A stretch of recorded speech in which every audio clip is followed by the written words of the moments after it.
ये नाम सुनते ही रोंगटे खड़े हो जाते हैं। El Chapo, shorty. एक ऐसा आदमी जिसकी परछाई सिनालोआ के धूल भरे पहाड़ों से निकलकर दुनिया भर में फैल गई।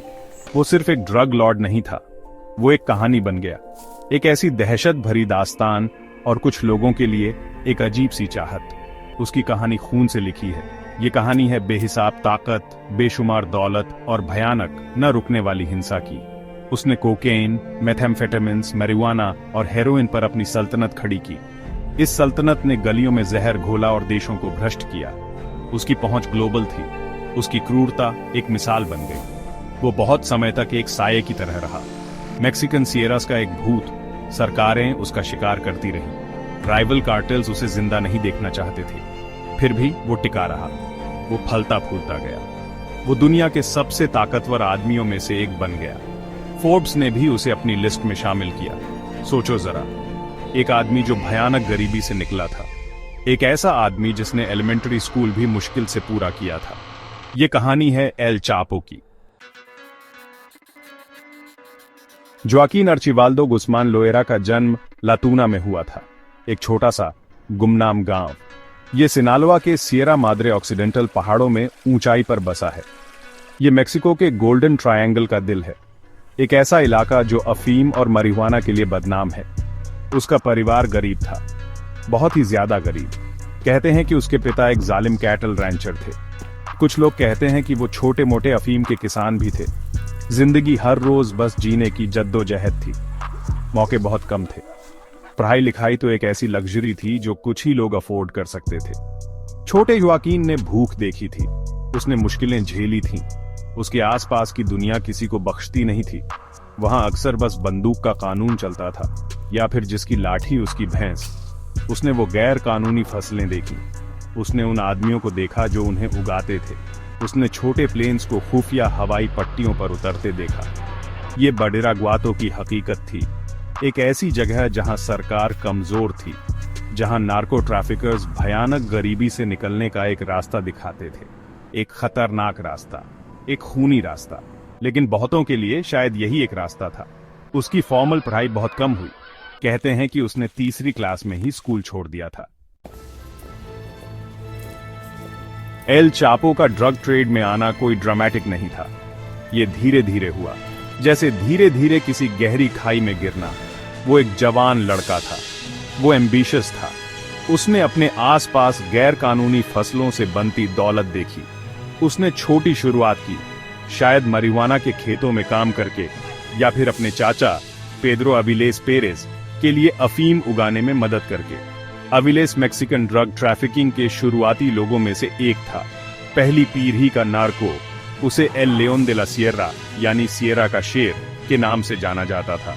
अपने चाचा की देखरेख में जोआकिन ने बेसिक्स सीखे।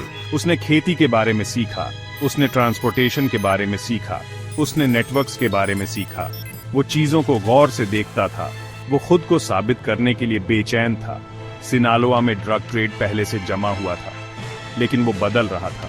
यूनाइटेड स्टेट्स से डिमांड भी अराइच रही थी।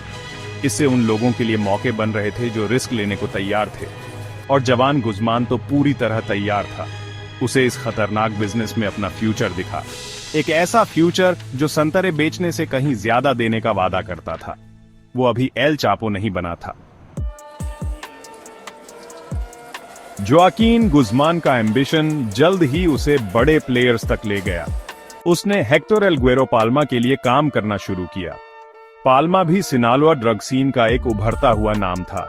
पाल्मा के जरिए एल चापो आखिर में मिगेल आंजेल फेलिक्स गलार्डो से जुड़ा, El Padrino, the godfather.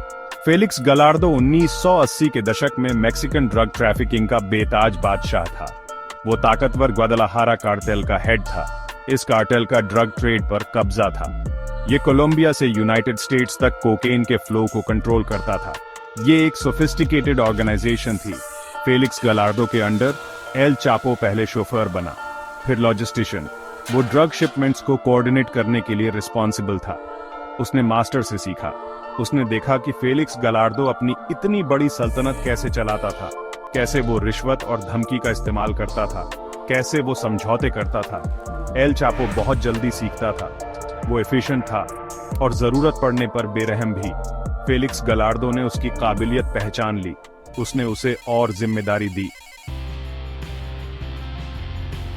Felix गलार्डो के जेल जाने के बाद उसकी सल्तनत बिखर गई। पुराने प्लाजास यानी इलाके अब किसी के भी कब्जे में आ सकते थे।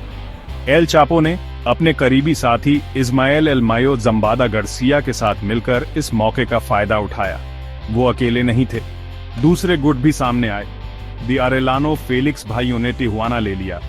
अमादो कार्रिलो फुएंतेस एल सेñor de los cielos ने ख्वारिस पर कब्जा कर लिया। लेकिन एल चापो और एल मायो की नजरें सिनालोआ पर थीं। उनकी अपनी जमीन, उन्होंने ताकत जमा करनी शुरू कर दी। उन्होंने वो बनाया जो आगे चलकर सिनालोआ कार्टेल के नाम से जाना गया। सिनालोआ कार्टेल रातों रात नहीं बना, ये हिंसा की आग में तपा था। ये स्ट्रेटेजिक समझौतों पर बना था और इसे ताकत मिलती थी ड्रग्स की कभी न खत्म होने वाली डिमांड से। एल चापो अपने अंधेरे रास्ते का एक विजनरी था। वो लॉजिस्टिक्स समझता था, वो मार्केट समझता था। उसने इनोवेशन पर फोकस किया। उसने स्मगलिंग के नए तरीके ईजाद किए। उसने कार्टेल की पहुंच बढ़ाई।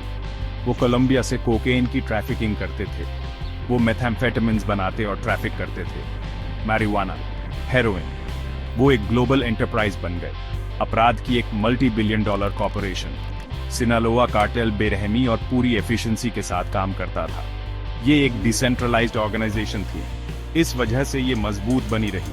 अगर एक लीडर गिरता तो दूसरे उसकी जगह ले सकते थे। एल चापो पब्लिक फेस था, सबसे बदनाम। एल चापो को एक नया निकनेम मिला, L Rapido, the fast one. ये उसे बॉर्डर पार ड्रग्स पहुंचाने की उसकी तेजी के लिए मिला था। लेकिन वो एक और इनोवेशन के लिए मशहूर हुआ, सुरंगें। सोफिस्टिकेटेड, एयर कंडीशन्ड, रोशनी वाली सुरंगें। कुछ में तो रेलवे ट्रैक्स भी थे। ये जमीन के नीचे बने रास्ते मेक्सिको से यूनाइटेड स्टेट्स तक फैले थे। इनकी मदद से वो बिना किसी की नजर में आए टनों नारकोटिक्स स्मगल कर पाता था। वो टनल किंग था। उसकी इस होशियारी ने उसे सबसे अलग बना दिया। इससे उसकी दिलेरी दिखती थी। अथॉरिटीज से एक कदम आगे रहने का उसका पक्का इरादा। उसके तरीके सिर्फ क्लेवर इंजीनियरिंग तक सीमित नहीं थे, उनमें बेरहमी कूट कूट कर भरी थी। कंट्रोल बनाए रखने के लिए एल चापो ने जंग छेड़ दी। उसने दुश्मन कार्टेल से भयानक लड़ाइयां लड़ी। The Arellano Felix organization, the Beltran Leyva भाई जो कभी उसके साथ ही थे, लोस जेतास।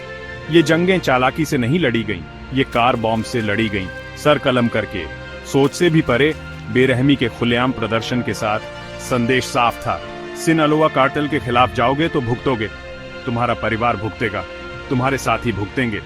डर उसका सबसे असरदार हथियार था। उसके पास सिकारियोस यानी हिटमैन की अपनी प्राइवेट आर्मी थी। हिटमैन। एल चापो की बदनामी सिर्फ उसके ड्रग एम्पायर की वजह से नहीं बरी, ये कानून से बचने की उसकी अजीबोगरीब काबिलियत से भी बरी। उसे पहली बार 1993 में ग्वाटेमाला में अरेस्ट किया गया। उसे मेक्सिको एक्स्ट्राडाइट किया गया। उसे 20 साल से ज्यादा की सजा हुई एक मैक्सिमम सिक्योरिटी जेल में, पुएंटे ग्रांडे, बिग ब्रिज। माना जाता था कि वहां से भागना नामुमकिन है, लेकिन एल चापो के लिए यह बस कुछ समय की परेशानी थी। वो अंदर एक राजा की तरह रहता था। उसके पास सेलफोन्स, औरतें और ड्रग्स सब मौजूद थे। उसने गार्ड्स और जेल ऑफिशियल्स को करप्ट कर दिया था। वो जेल के अंदर से अपना कार्टेल चलाता था। फिर 2001 में वो गायब हो गया। ऑफिशियल कहानी, वो एक लॉन्ड्री कार्ट में भागा। एक रिश्वतखोर गार्ड ने उसे बाहर धकेला। बहुत लोग मानते हैं कि भागने का तरीका कहीं ज्यादा सोफिस्टिकेटेड था। शायद वो बस यूं ही बाहर निकल गया। ऊंचे ओहदे वाले ऑफिशियल्स की मदद से उसका भागना मेक्सिको के लिए एक नेशनल शर्मिंदगी थी। इससे उसकी लेजेंड वाली इमेज और पक्की हो गई। कुछ लोगों के लिए वो एक फोल्क हीरो बन गया, एक करप्ट सिस्टम के खिलाफ बगावत का प्रतीक। अथॉरिटीज के लिए वो एक साया था, हमेशा एक कदम आगे। अगले 13 साल उसने भागते हुए बिताए, अपनी सल्तनत बनाते हुए, अपनी ताकत बढ़ाते हुए। उसे फरवरी 2014 में दोबारा पकड़ा गया, मजतलान के एक कॉन्डोमिनियम में। अपनी दूसरी दिलेर फरारी के बाद एल चापो दुनिया का मोस्ट वांटेड आदमी बन गया था। मेक्सिकन सरकार, जो बहुत शर्मिंदा थी, उसे ढूंढने में अपने सारे रिसोर्सेज झोंक दिए। द यूनाइटेड स्टेट्स ने $multi-million का इनाम रखा। शिकार बेरहमी से जारी था। शायद उसके अपने घमंड ने ही उसे डुबोया। कहते हैं कि वो अपनी जिंदगी पर एक बायोग्राफिकल फिल्म बनाना चाहता था। उसने एक्टर्स और प्रोड्यूसर से कांटेक्ट किया। ये बातचीत इंटरसेप्ट कर ली गई। इससे उसका पीछा कर रही अथॉरिटीज को कीमती इंटेलिजेंस मिली। शिकंजा कसने लगा। उसके इनर सर्कल में सेंध लग चुकी थी। उसकी हलचल पर पाबंदियां लगने लगी। वो अब पहले जैसी आजादी से काम नहीं कर पा रहा था। सिनालोआ कार्टेल के बेशुमार रिसोर्सेज भी उसे हमेशा नहीं बचा सकते थे। जनवरी 2016 में भागने के सिर्फ 6 महीने बाद मैक्सिकन मरीन्स ने उसे ढूंढ निकाला। लॉस मोचिस में, जो सिनालोआ का एक कोस्टल शहर है, एक भयानक गन बैटल शुरू हो गई। एल चापो का ब्रुकलिन, न्यूयॉर्क में हुआ ट्रायल एक मीडिया सेंसेशन बन गया। ये महीनों तक चला। इससे सिनालोआ कार्टेल के अंदर के कामकाज की एक खौफनाक झलक मिली। उसके पुराने साथी, जो अब सरकारी गवाह बन चुके थे, उसके खिलाफ गवाही दी। उन्होंने हिंसा की भयानक वारदातों का ब्यौरा दिया। उन्होंने बड़े बड़े ड्रग शिपमेंट्स के बारे में बताया। उन्होंने करप्शन किस हद तक फैला था ये बताया। सबूत इतने ज्यादा थे कि कोई शक नहीं रहा। उसके लॉयर्स ने उसे बलि का बकरा दिखाने की कोशिश की, एक ऐसा मिथिकल फिगर जिस पर दूसरों के पापों का इल्जाम लगाया गया, लेकिन जूरी को यकीन नहीं आया। फरवरी 2019 में योआकीन एल चापो गुज़मान को दोषी पाया गया। सारे मामलों में drug trafficking, money laundering, murder conspiracies. उसे उम्र कैद प्लस 30 साल की सजा हुई। पैरोल की कोई गुंजाइश नहीं थी। उसे एडीएक्स फ्लोरेंस भेजा गया, the Alcatraz of the Rockies, America की सबसे सिक्योर सुपरमैक्स जेल। ये सबसे खतरनाक अपराधियों को रखने के लिए डिजाइन की गई है। कैदियों को दिन में 23 घंटे सॉलिटरी कन्फाइनमेंट में रखा जाता है। बाहरी दुनिया से कांटेक्ट बहुत ज्यादा रिस्ट्रिक्टेड है। भागने के इस उस्ताद के लिए ये रास्ते का अंत था। उसकी सल्तनत भले ही नए लीडरशिप के अंडर अभी भी चल रही है, पर उस पर उसके राज के जख्म आज भी हैं। जो हिंसा उसने फैलाई थी वो आज भी मेक्सिको को जकड़े हुए है। हजारों लोग मारे जा चुके हैं।